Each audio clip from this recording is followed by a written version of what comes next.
YouTuber Anvesh చేస్తున్న వ్యాఖ్యలు దుమారం రేపుతున్నాయని చెప్పొచ్చు. దీనికి సంబంధించి హిందూ సంఘాలు, మహిళా సంఘాలు మండిపడుతున్నప్పటికీ అతను మాత్రం యూట్యూబ్లో అతని ఛానల్లో పోస్ట్ చేస్తున్న వీడియోలకి ఇంకా రెట్టింపు కోపాన్ని తెప్పిస్తున్నాడనే చెప్పొచ్చు. ఒకవైపు నుంచి క్షమాపణ చెప్తూనే మరొక వీడియోలో నేను ఇలాగే తిడతాను అంటూ కూడా అనేక విమర్శలు చేస్తున్నాడని చెప్పొచ్చు. ఇటువైపు హిందువులని, హిందూ దేవుళ్ళని, మహిళలని ఇలా అనేక విధాలుగా కించపరుస్తూ ఉన్నాడు. దీనికి సంబంధించి అనేక మంది మాట్లాడుతున్నా కూడా ఇంకా రెచ్చిపోతూ ఉన్నాడే తప్ప అసలు క్షమాపణ చెప్తున్నప్పటికీ కూడా ఆ ఇంగిత జ్ఞానం కూడా లేకుండా ఇష్టం వచ్చినట్టుగా మాట్లాడుతున్నాడని చెప్పొచ్చు. మరి దీనికి సంబంధించి అనేక మంది స్పందిస్తున్నారు. ముఖ్యంగా అన్వేష్కి సంబంధించి సాంప్రదాయాలు, హిందుత్వానికి సంబంధించి కూడా మనతో పాటు మాట్లాడడానికి రాధా మనోహర్ దాస్ గారు అయితే జాయిన్ అయ్యారు. ఆయనతో కూడా మాట్లాడదాం. నమస్తే అండి. నమస్కారం గురుగారు. గురుగారు, అసలు ఎక్కడికి వెళ్ళిపోయారండి? ఒకవైపు నుంచి అన్వేష్ చేస్తున్న వ్యాఖ్యలు మనం చూడొచ్చు. సీతమ్మ తల్లిని తిడుతున్నాడు, హిందువులని తిడుతున్నాడు, మన సాంప్రదాయాన్ని తిడుతూ ఉన్నాడు. ఈ విధంగా చేస్తూ ఉంటే మీరు అసలు ఏం స్పందించటం లేదు? లేదు, నేను ఇప్పుడు ఆర్ఎస్ఎస్ కార్యక్రమాలు నడుస్తున్నాయి, అందువల్ల చాలా చోట్ల పరుగులు పెడుతూ ఆ కార్యక్రమాల్లో ఉన్నాము. అది సంగతి. అయినప్పటికీ ఇక్కడ నేను స్పందించకపోయినా చాలా మంది మన వాళ్ళు బాగా స్పందించారు, కొత్త కొత్త వాళ్ళు స్పందించారు. దానికి మనం చాలా ఆనందించాలి. ఇప్పుడు నువ్వు ఏమడగలో అడిగి నన్ను. ముందు ఇదంతా కూడా చూసుకుంటే శివాజీ దగ్గర నుంచి కూడా ఇది స్టార్ట్ అయిందని చెప్పొచ్చు అండి. అంటే ఆడవాళ్ళు నిండుగా బట్టలు వేసుకుంటే ఎటువంటి ఇబ్బందులు కూడా ఉండవు, అంటే అసభ్యకరంగా ఎవరు చూడరు అంటూ కూడా శివాజీ మాట్లాడిన మాటల నుంచి కూడా ఇదంతా స్టార్ట్ అయింది. అనసూయ గారు మళ్ళీ ఇప్పుడు కొత్తగా పోస్ట్ కూడా పెట్టడం జరిగింది. మా బట్టలు మా ఇష్టం, మేము ఎలాగైనా చేస్తామంటే ఇప్పుడు షూట్ వేసుకొని మరి ఇప్పుడు కొత్తగా ఇంకొక పోస్ట్ కూడా చెప్పడం జరిగింది. అసలు ఏం చెప్తారు దాని గురించి మీరు? అమ్మా, మనం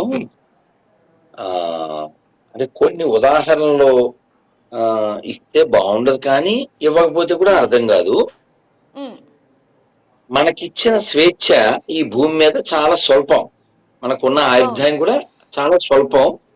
కానీ మూర్ఖత్వం చేత ఈ శరీరం నేను అనుకుని అహంకారం చేత అలా ప్రవర్తించవచ్చు. ఒక రూడ్ ఎగ్జాంపుల్ చెప్తాను, మరి బాగుండదు కానీ చెప్పకపోతే కూడా బాగుండదు. చెప్పండి, ఒక అబ్బాయి అంటే నా ఇష్టం అనే వారి కోసం ఇది సూటబుల్ గా ఉంటుంది. ఒక అబ్బాయి రోడ్డు పక్కన టాయిలెట్కి వెళ్తూ అరటిపండు తింటున్నాడు. తింటుంటే ఎవడో దారిని దరిద్రుడా, ఇన్కమింగ్ అవుట్ గోయింగ్ ఒకేసారి చేస్తున్నావరా అన్నాడు. వాడు ఇదే పదం వాడాడు, నా ఇష్టం రా, నంజుకు తింటా అన్నాడు. మనం ఏం మాట్లాడలేం కదా,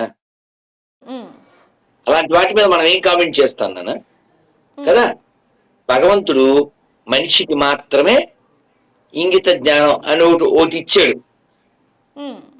పిల్లలు చేయి కడుక్కోకుండా తినడానికి వస్తే అమ్మ చేయి కడుక్కోమని చెబుతుంది. మరి ఓ కుక్క డైరెక్ట్ గా మూతితోనే తింటుంది. జంతువులకి ఓ సిస్టమ్ పెట్టాడు, ఆ సిస్టమ్ ఫాలో అవుతున్నాయి. మనుషులు పెట్టిన సిస్టమ్ ఇష్టం అనే పేరుతో ఇష్టం వచ్చినట్టు ప్రవర్తిస్తున్నారు. శరీరం ఎవరికి చూపించాలి అనేది ఒక సామాజికంగా ఆలోచిస్తే సాంప్రదాయాలు అవి పక్కన పెట్టినప్పటికీ నైతికత అనేది ఒకటి ఉంటుంది కదా. ఈ నైతికతను బోధించేదాన్ని సామాజిక అంటారు. ఆ నైతికత ఏం చెబుతుందంటే తన శరీరం భర్త ఒకరికే చూపిస్తే బాగుంటుంది అనేది మొన్న మధ్య సుమన్ గారు కూడా చెప్పారు. లేదండి మేము ఊరుమ్మడి సరుకులాగా అందరికీ చూపిస్తాము అనేవాళ్ళు చూపించవచ్చు. శాస్త్రపరంగా వాళ్ళు వచ్చే జనంలో చెట్టే పుడతారని శాస్త్రాలు చెప్తున్నాయి భాగవతంలో, ఆ గ్రంథాల్లో. అయితే విషయం ఏంటంటే మనం ఒక పొజిషన్కి వచ్చిన తర్వాత, ఓ మంచి కుటుంబంలో పుట్టిన తర్వాత మనకి ఇచ్చిన అవకాశాన్ని మనం ఇష్టం పేరుతో సిస్టమ్ను పాడు చేయకుండా, అంటే ఇంకొంచెం మీకు బాగా చెప్పాలి అంటే నిన్నే నేను ఫేస్బుక్ లో పెట్టాను, ఇప్పుడుండే పరిస్థితుల్లో మనం సామాన్లు, అమ్మా వింటావా? వింటున్నానండి, చెప్పండి. అమ్మా ఈ దేవిక కదా? అవునండి, అవును. నీ పేరు దేవిక? ఇప్పుడుండే పరిస్థితుల్లో రైట్, మనం ఇప్పుడుండే పరిస్థితుల్లో సామాన్ల గురించి కాకుండా సామాన్యుల గురించి చర్చ చేయాలి. శీతాకాలం చాలా రోడ్ల పక్కన ఉంటారు, రాత్రి బస్సు కూడా మేము చూసాం. కాబట్టి ఇప్పుడుండే పరిస్థితుల్లో మనం సామాన్లు అనేది వదిలేసి సామాన్యుల గురించి ఆలోచిస్తే ఆ పొజిషన్ ఎవరు పొందారో పొజిషన్ దానికి వాళ్ళు న్యాయం చేసిన వాళ్ళు అవుతారు. లేదు, ఇప్పుడు ఒక ఉదాహరణ ఏమిటంటే సన్నీ లియోన్, ఆవిడ ఒకప్పుడు జీవితం ఆ ఒక విధమైనటువంటి జీవితం జీవించింది. కానీ భారతదేశానికి వచ్చి ఆవిడ చీర అది కట్టి జనగణమన వందే మాతరం ఇలాంటివి కూడా ఆవిడ పాడుతూ చాలా ఒక ఇన్స్పైర్డ్ గా ఉంది కదా, ఇన్స్పిరేషనల్ గా, అవునా? కానీ ఇక్కడ పుట్టి ఓ మంచి కుటుంబంలో పుట్టి దురదృష్టకరం శరీరాన్ని కేవలం ప్రదర్శన కోసం, అంటే నిన్న ఎవరితో చర్చలో చెప్పాను నేను ఏంటంటే శరీరం అనేది ఇతరుల ప్రదర్శనం కోసం కాదు, మానవ శరీరం లోపల ఉన్నది దర్శనం చేయడానికి. కాబట్టి మా శరీరం మేము చూపిస్తామంటే ఓ మంచి ఉదాహరణ ఇస్తాను. మీరు తుకారాం సినిమా చూసారా? పాతదే, భక్త తుకారాం. చూసామండి. ఆ సినిమాలో కాంచన గారు ఇప్పుడు ఆవిడ పెద్ద ఆవిడ అయిపోయి మొన్న కర్ర పట్టుకుని ఏదో ఫంక్షన్కి వచ్చారు. ఆవిడ చాలా అందగత్తే.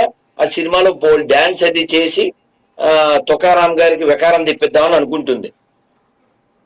అప్పుడు ఆయన ఒకసారి అద్దంలో చూసుకో, నీ నల్లని జుట్టు తెల్లగా అయిపోతుంది, నీ గట్టిగా ఉన్న చర్మం లూజ్ అయిపోతుంది, నువ్వు నడవలేని స్థితికి వస్తావు, ఇదే భవిష్యత్తు, నీ పళ్ళు రాలిపోతాయి, చూపు పడిపోతుంది అని ఆవిడ గడ్డి పెడతారు. ఆవిడ కాళ్ళ మీద పడుతుంది. ఇటువంటిదే మా సాంప్రదాయంలో హరిదాస్ ఠాకూర్ అని ఒక ఆయన ఉంటారు, వారి విషయంలో కూడా జరిగింది. సో కాబట్టి ఈ శరీరం శాశ్వతం కాదు, ఇది మా భగవంతుడు మనకి ఇచ్చిన పెద్ద గిఫ్ట్. దీన్ని ఇష్టం వచ్చినట్టు దుర్వినియోగం చేయకుండా ఉండాలని సెలబ్రిటీల్లో ఒళ్ళు చూపించి ఏదో పొందాలనుకునేటువంటి అజ్ఞానులకి నా విజ్ఞప్తి, అంతే. ఇక్కడ ఇంకోటండి, మనం చూడొచ్చు అవినాష్ మాట్లాడుతున్న మాటలు, అన్వేష్ మాట్లాడుతున్న మాటలు అవినాష్ కాదమ్మా, దేవిక. అవును, అందులో నువ్వు ఫస్ట్ చెప్పిన దాంట్లో తీసేసి చెప్పు. అది కూడా మీరు వింటేనే మంచిది, చెప్పండి. మీరు బాగుంటుంది అది. అమ్మ సో కాబట్టి నువ్వు చెప్పిన పేర్లో తీసేస్తే సరిపోతుంది. వినాశకాలే విపరీత బుద్ధి. సరే నాన్న, నువ్వు అడిగే నాన్న. అతను మాట్లాడిన మాటలు ముఖ్యంగా గరికపాటి గారి గురించే కాకుండా హిందూ సనాతన ధర్మాన్ని కూడా కించపరిచేలాగా కూడా మాట్లాడడం జరిగింది. ఒకవైపు సీతమ్మ తల్లి గురించి కూడా మాట్లాడాడు. మరి దీనికి సంబంధించి మీరిచ్చే సమాధానం ఏంటి? నేనేమి ఆశ్చర్యపోవట్లేదు, నా కోపం కూడా రాలేదు. ఎందుకండి? ఎందుకంటే ఎందుకు రాలేదు అని అడుగు. ఒక పంది బురదలో ఉంటే నీకు కోపం వస్తుందా? అది సహజమని అనుకుని వెళ్ళిపోతావా? కోపం రాదు కదా. అవును. అలా ఇతనికి బైబిల్ ఎక్కింది కాబట్టి అలాగే మాట్లాడతాడు. బైబిల్లో అటువంటివే ఉన్నాయి. అతను చాలా స్పష్టంగా చెప్పాడు, నాకు బైబిల్ అంటే ఎందుకు ఇష్టం అని చెప్పాడు. అతను కేవలం ఈ సబ్స్క్రైబర్స్ కోసం మాత్రమే నటన చేశాడు. దాని నుంచి వచ్చే మనీని అతను ఎంజాయ్ చేస్తూ ప్రపంచంలో ఉన్న అన్ని రకాల జంతువుల్ని, పురుగుల్ని, అన్ని రకాల వాటిని తింటూ అతను కాలం వెళ్ళబుచ్చుతున్నాడు. కాబట్టి అతను తిన్నటువంటి రకరకాల జంతువుల, కీటకాల ఆహార ప్రభావము అతని మెదడుకి ఎక్కిన బైబిల్ ప్రభావం కూడా అతని మీద పనిచేస్తుంది. అందుకు పెద్ద విషయం ఏమి లేదు. కాబట్టి ఎవరైతే అతన్ని పొరపాటున ఓ మనిషిగా గాని లేదా హిందువుగా గాని ఎవరన్నా భావిస్తే అది వాళ్ళ తప్పు, అతను తప్పేమి లేదు. అతను అలాగే మాట్లాడతాడు. అతను ఇదివరకు కూడా నిరూపించుకున్నాడు. కాబట్టి అతని విషయంలో మనం ఆశ్చర్యపోవాల్సింది ఏం లేదు. గరికపాటి వారిని అలా అన్నందుకు అటువంటి అవధానుల్ని నోటికొచ్చినట్టు వాగినందుకు దానికి తగ్గ కర్మను అనుభవిస్తాడు. సీతాదేవిని, ద్రౌపదీదేవిని నోటికొచ్చినట్టు వాగినటువంటి వాళ్ళు కాలగర్భంలో ఎలా కలిసిపోయారో అదే జరగబోతుంది, అంతే. దీంట్లో పెద్ద విషయం ఏం లేదమ్మా. ఇలాగా బార్కింగ్ అనేది ఎప్పుడు ఉంటుంది. ఇది కొన్నాళ్ళు నడుస్తుందన్న. మనం గతంలో కూడా కొన్ని క్యాండిడేట్లను చూసాం మనం. అవును. కొన్ని అంటే క్యాండిడేట్లు చూసాం. కేవలం నీకు అమ్మమ్మ సబ్స్క్రైబర్స్ ఒక్క నిమిషం పెరగడానికి నాన్న మాత్రమే. దేవి చెప్పండి. దేవి దేవి ఒక్క నిమిషం నాన్న. నేను ఈ పూజ చేశాక నువ్వు కంటిన్యూ చేస్తున్నాను. ఆ ఏమిటంటే రాముడు లక్ష్మణుడు పంపిస్తాడు. సుగ్రీవుడు ఏమీ రిప్లై లేదు. రాజ్యం అతనికి ఇచ్చాం, మనకి హెల్ప్ లేదు, ఏం లేదు, వానకాలం వెళ్ళిపోయింది అని చెప్పి రాముడు అంటే లక్ష్మణుడు వెళ్తాడు. వెళ్ళే ముందు చెప్తాడు, సుగ్రీవుడు చెప్పు వాళ్ళ అన్నయ్య వాలి వెళ్ళిన మార్గం ఇంకా మూసుకుపోలేదని చెప్పు అంటాడు. వాలి వెళ్ళిన మార్గం మూసుకుపోలేదంటే అర్థం ఏంటమ్మా? వాళ్ళే వేసేసాడు కదా రాముడు. అవును. సుగ్రీవుని కూడా వేసేస్తాను, వేయగలను అని చెప్పడం ఒక హెచ్చరిక. ఆ విధంగా కాలంలో ఎంతో మంది వెళ్ళిపోయారు. పక్కర్ది పట్టుకుని ఒకటి వెళ్ళిపోయాడు, రాముణ్ణి తిట్టి ఒకటి వెళ్ళిపోయాడు, సీతాదేవిని అని ఒకటి వెళ్ళిపోయాడు. కాలంలో వెళ్ళిపోతారు, కానీ ఇది కొన్నాళ్ళు నడుస్తుంది అన్న. దురదృష్టకర విషయం ఏంటంటే ధర్మాన్ని రక్షించడానికి, ధర్మాన్ని గౌరవించవలసినటువంటి స్థితిలో ఉన్న వాళ్ళు కూడా అసందర్భంగా మాట్లాడడం అనేది తప్పు. ఎందుకంటే భారతీయ నారి, సి నారాయణ రెడ్డి గారు చెప్పారు, భారతీయ నారి సహనానికి ఏలిక, సమరానికి కాలిక. మనం శివాజీ గురించి మాట్లాడతాం, ఎందుకని వాళ్ళ అమ్మ తయారు చేసిన వీరుడైన.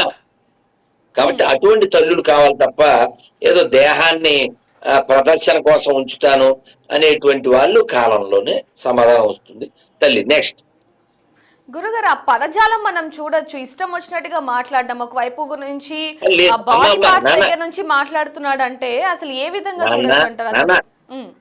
చూసేది ఉందన్న. ఇప్పుడు మీరు మళ్ళీ అడిగేది కాబట్టి చెప్తున్నా, 4 దోషాలు కలిగల్లో ఉంటాయి, వాటికి దూరంగా ఉండమని చెప్పి భాగవతం చెప్తుంది. ఏంటవి? మాంసము, మద్యము, వ్యభిచారము, జోదం. ఒకటి ఉంటేనే తప్పు, 4 ఉన్నవాడు అలా కాక ఎలా ఉంటాడు చెప్పు?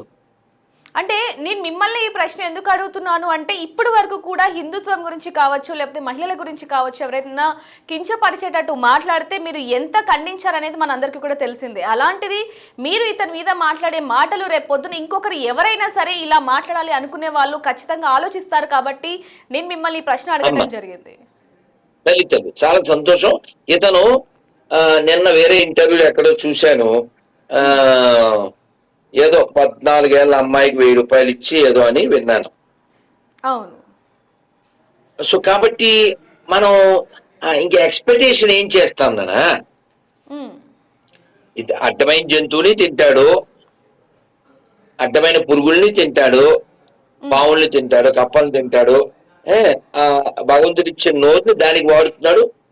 అతని మనం ఇంకా అతని ఇష్టం అది. సో అలాగే ఇంకా ఒకటి ఉన్నప్పుడు ఇంకా దాన్ని ఫాలో చేస్తూ మిగిలినవన్నీ వచ్చేస్తాయి. మాంసం, తర్వాత మద్యం, వ్యభిచారం, జోదం, ఇవన్నీ. కాబట్టి అతన్ని ఫాలో అయ్యే వాళ్ళు మారాలి. అతను మారడం అనేది మనం ఎక్స్పెక్ట్ కూడా చేయకూడదు. ఇప్పుడే పోస్ట్ చూశాను వేరే చోట, 23 లక్షల మందికి ఇంకా బుద్ధి రాలేదా అని వచ్చింది. అవును. ఎవరా 23 లక్షల మంది? ఆయన అభిమానులు, అందులో సగానికి సగం మంది హిందువులే ఉన్నారు కదండి. అతను కూడి తినేదే హిందువుల మీద. విషయం ఏంటంటే అతను తెలుగులో రీల్స్ చేస్తాడు, అవును, తెలుగులో వీడియోలు పెడతాడు. ఒక విషయంలో అతన్ని మనం అప్రిషియేట్ చేయాలి. ఏంటంటే నాకు అభిమానులని చెప్పుకున్నవాడు ఒక్క మలం తిన్నట్టు అని చెప్పాడు అతను. అవును. సో కాబట్టి అతనికి అభిమానులు అనే వాళ్ళు ఎవరు ఉండకపోవచ్చు. కాబట్టి మూర్ఖులు మాత్రమే ఆ భావజాలం కలిగిన వారు అతన్ని ఫాలో అవ్వచ్చు. సో ఇప్పుడు అతని గురించి మనం చర్చ చేయడం అనవసరం. అతని మీద ఏదో కేసులు పెట్టారు, తర్వాత అతను అంటే ఇప్పుడు అతను ఒకడే కాదు నాన్న, అతను ఒకడే కాదు, ఇలాంటి బ్యాచ్ ఇంకొంతమంది ఉన్నారు. వాళ్ళు కూడా ఇలా రాముడి మీద, కృష్ణుడి మీద, శివుడి మీద నోటికొచ్చినట్టు వాగుతూ ఉంటారు. అలా ఎందుకు వాగుతారంటే బంగ్లాదేశ్ లో లాగా లేదా పాకిస్తాన్ లో లాగా హిందువులు ఎవరిని తగలేరు కదా. దేవాలయాలు రథాలు, గుళ్ళు, గుళ్ళో వస్తువులు, గుళ్ళో డబ్బులు, దేవాలయానికి సంబంధించిన భూములు ఇన్ని ఎత్తుపోతున్నారు. ఏది స్వతంత్రం వచ్చిన తర్వాత కూడా. అయినా హిందువులు టికెట్లు కొనుక్కుని మరి కట్లు పడి దర్శనానికి వెళ్తూ ఉంటారు కదా. కాబట్టి రాముడిని తిట్టినవాడు దండం పెట్టుకుని వెళ్ళిపోతాడు, దురుకుని వెళ్ళిపోతాడు. కాబట్టి ఇలాంటి వాళ్ళు తయారవడానికి కారణం హిందువుల యొక్క అలసత్వం, నిర్లక్ష్యం. అతను అలా ఉండడం అనేది అసలు ఇందులో ఆశ్చర్యపడవలసిన విషయం ఏం లేదు. సర్వ కలి సంబంధితమైనటువంటి లక్షణాలు కలిగిన వాడు కాబట్టి అతని నుంచి ఎంతకంటే మనం ఎక్స్పెక్ట్ ఏం చేయలేం. అంటే గురుగారు, ఇంకొకరు హిందువుల మీద కావచ్చు లేకపోతే దేవుళ్ళ మీద కావచ్చు మాట్లాడకుండా ఉండాలి అంటే ఇతన్ని ఏ విధంగా శిక్షించాలి అంటారు? ఇప్పటికే అతని మీద కేసులు కూడా నమోదు చేయడం జరిగింది. ఇటువైపు గరికపాటి గారి ఎవరైతే డిజిటల్ టీం ఉన్నారో వాళ్ళు కూడా కంప్లైంట్ ఇవ్వటం జరిగింది. మరి ఇతన్ని ఎలా శిక్షించాలి అంటారు? ఏంటి అసలు? అమ్మ, ఇంగ్లీషు తెలుగులో ఏ భాషలో చెప్పినా a king punish immediately but God will take time. So అతను దేశాన్ని అవమానించినందుకు అతను ముందు శిక్షించాలి. అలాగే ఇన్ని కోట్ల మంది ఆరాధించేటువంటి హిందూ దేవీ దేవతల్ని దూషించినందుకు అతన్ని శిక్షించాలి. దీనికి ఇంటర్పోల్ సహాయం తీసుకో.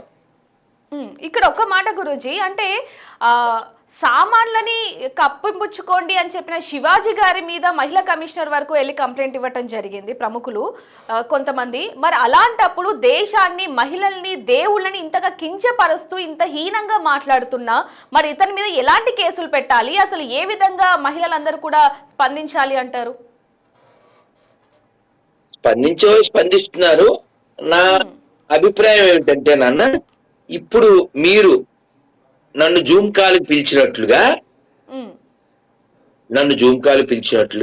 మీరు ఎలాగ హైదరాబాద్ లో ఉన్నారు కాబట్టి మీరే చక్కగా ఎవరైతే మొన్న శివాజీ మీద కేసు పెట్టారో వాళ్ళ దగ్గర మైక్ పెట్టాలి ముందు.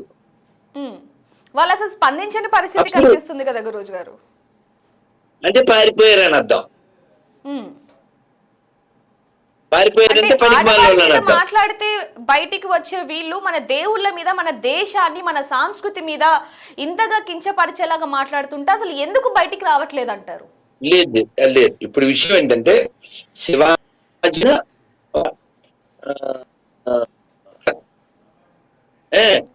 అందులో హిందూ, సో అందువలన అతని మీద వాళ్ళకు ఉన్నటువంటి కోపమో మరొకటో ఏదో విధంగా అతని మీద కంప్లైంట్ చేశారు. ఇప్పుడు హిందువుల వైపు లేదా ధర్మం వైపు స్టాండ్ తీసుకోవాలంటే వాళ్ళ దగ్గర అంత కెపాసిటీ లేదు కదా, అంత ధైర్యం లేదు కదా. ఇప్పుడు ప్రకాష్ రాజు చాలా సామాజికవేత్త అనుకునేటువంటి ఒక అర్బన్ నక్సల్. అతను పాలస్తీనా అయినా కాశ్మీర్ అయినా ఎవడడితే ఆయనకి ఇచ్చేయాలి అంటుంటాడు. వీళ్ళు ఇల్లు ఇచ్చేస్తాడని చెప్పడం మేము ఆశ్రమం పెట్టుకుంటాం. అతను ఇల్లు మాకు ఇచ్చేమని చెప్పండి, ఆశ్రమం పెట్టుకుంటాం. అలాగే మీరు అతను ఒకసారి అడగాలి. అతన్ని అడిగితే అతను సగం వయసు ఉన్నవాడినేమో 2వ పెళ్ళి 3వ పెళ్ళి చేసుకున్నాడు కాబట్టి అతని స్పందన ఎలా ఉంటుందో మనకి తెలియదు. మీరు ఎవరైతే సామాజిక వ్యవస్థకి వ్యతిరేకంగా ఉంటారో వాళ్ళ దగ్గర మైక్ పెట్టాలి. నిన్న చూడండి, గంజాయి తాగేసి 17 ఏళ్ల పిల్లలు ఎవరో ఒక అతన్ని కోయంబత్తూరులో ఎక్కడో చంపేశారు, తమిళనాడు. అక్కడ ఉండేటువంటి డిఎంకే గవర్నమెంట్, దిక్కుమాలిన గవర్నమెంట్, వాళ్ళు ఆ కొండ మీద దీపం పెట్టడం ఆపేయడంలో, కోర్టుల మీద కేసులు గెలిచిన వాళ్ళని ఆ జడ్జీలని అభిశంసన చేసే విషయంలో చాలా హిందూ ధర్మ నాశనంలో బిజీగా ఉన్నారు. కానీ డ్రగ్స్ తాగే వాళ్ళని ఆపడానికి వీళ్ళు ఏం చేయట్లే, చంపే వాళ్ళని ఆపడానికి వీళ్ళు ఏం చేయట్లే. కాబట్టి ఈ దేశం నాది, ఈ ధర్మం నాది, ఈ భాషలు నావి, ఈ సంస్కృతి నాది అనుకునేవాడు పవర్ లో ఉంటే దేశం సేఫ్ గా ఉంటుంది. ఒక మత గ్రంథానికి, ఒక పార్టీకి, ఓ కులానికి, ఓ ప్రాంతానికి, ఓ భాషకు మాత్రమే పరిమితమైనటువంటి పనికిమాలిన వాళ్ళు దేశంలో ఉండకూడదు. వాళ్ళ వల్ల ఇన్ని ప్రమాదాలు జరుగుతున్నాయి. ఈ అన్వేషణ అతని కథ కొద్ది రోజులు నడుస్తుంది. అది ఆరిపోయే దీపం, అతను చేసింది అంతులేని పాపం, ఆరిపోయే దీపం, అతని మీద తెచ్చుకోకుండా కోపం, అతనికి ఆల్రెడీ ఇచ్చేసారు జనాలు, అంతులేనంత శాపం. ఉమ్. ఇంక లాస్ట్ లో ఇప్పుడు వేసిన దూపం. ఇప్పుడు క్షమాపణ చెప్పేది కూడా ఒక వైపు నుంచి సబ్స్క్రైబర్ తగ్గుతున్నారు అని అనొచ్చు అంటారంట. అమ్మ ఇప్పుడు క్షమాపణ చెప్పినప్పుడు ఆ ముఖంలో ఒక ఆ పశ్చాత్తాపానికి సంబంధించిన ఓ ఫేస్ ఉంటుంది. ఉమ్. ఇది పశ్చాత్తాపానికి సంబంధించిన ఫేస్ కాదు కదా అది. అవును. ఇప్పుడు కొంచెం సామాన్య పరిభాషలో వాడితే థాయిలాండ్ లో అతను దేశాన్ని అవమానిస్తూ మాట్లాడిన మాటల్లో బలుపే ఉంది తప్ప భయం లేదు కదా. ఉమ్. కాబట్టి 23 లక్షల మందికి బుద్ధి రావాలని కోరుకుంటున్నా, అతను అక్కడికి కాదు. ఉమ్. మరి ఇంటికి అర్థమైంది, నీకు కూడా అర్థమైంది ఏ కాదు కదా, నీకు అర్థమైందా లేదా దేవిక, నీకు అర్థమైందా లేదా? థ్యాంక్స్. ఇప్పుడు చెప్పు. చివరిగా ఏ విధంగా శిక్షించాలి అంటారు? అంటే సబ్స్క్రైబర్స్ మాట ఓకే, అంటే ఇలాంటివి ఇంకొకసారి మాట్లాడకుండా ఉండాలి అంటే. నాన్న నేను ఆల్రెడీ ఇందా చెప్పాను, మళ్ళీ చెప్తున్నా. అవును. 2 రకాల శిక్ష. ఒకటి సామాజిక బహిష్కరణ, ఓకే, పూర్తిగా వాడికి కొంపకారీ చేసేయడం, వాడి ఛానల్ వాడే దేకాలి, ఇంకెవరు దేకూడదు. ఇది ఫస్ట్ పాయింట్. రెండోది ఇంటర్పోల్ సహాయంతో ఇండియాకి తీసుకొచ్చి ఇంట్రాగేషన్ చేయడం. ఐ ఇంటర్పోల్, ఇండియా, ఇల్లు, ట్రిబుల్ అంతే. ట్రిబుల్ 9 అతని ఇంక వాయిస్ 9. నేను ఇండియాకి రాను, ఇండియాను అవమానించి రకరకాలు. ఇప్పుడు అతను ఇంకా ఏం చేయకూడదో అన్ని చేసాడు. ఇప్పుడు గవర్నమెంట్ ఏం చేయాలో చేయాలంతే. దీనికి డిమాండ్ పబ్లిక్ నుంచి రావాలి, వచ్చింది, ఇంకా రావాలి, అంతే. అమ్మా థ్యాంక్ యూ గురుగారు, మీ అభిప్రాయాన్ని మాతో షేర్ చేసుకున్నందుకు. సో చూస్తున్నాం కదా, అన్వేష్ కి సంబంధించి మాత్రం అనేక మంది మాట్లాడుతున్న పరిస్థితి కనిపిస్తున్నప్పటికీ కూడా క్షమాపణ చెప్తూనే మరో వైపు ఇష్టరహితంగా కూడా మాట్లాడుతున్నాడని చెప్పొచ్చు. ఇప్పుడే కాదు, 2025 నుంచి 2030 వరకు కూడా నేను ఇలాగే మాట్లాడతాను, ఇలాగే ఇష్టరహితంగా పదాలు కూడా మాట్లాడతాను, నా నాలుక మీద మచ్చలు ఉన్నాయంటూ కూడా ఇంకా వ్యాఖ్యలు చేస్తూనే ఉన్నాడు. మరి దీనికి సంబంధించి మీకేమనిపిస్తుంది అనేది కింద కామెంట్ చేయండి. మరిన్ని వార్తల కోసం చూస్తూనే ఉండండి బిగ్ టీవీ.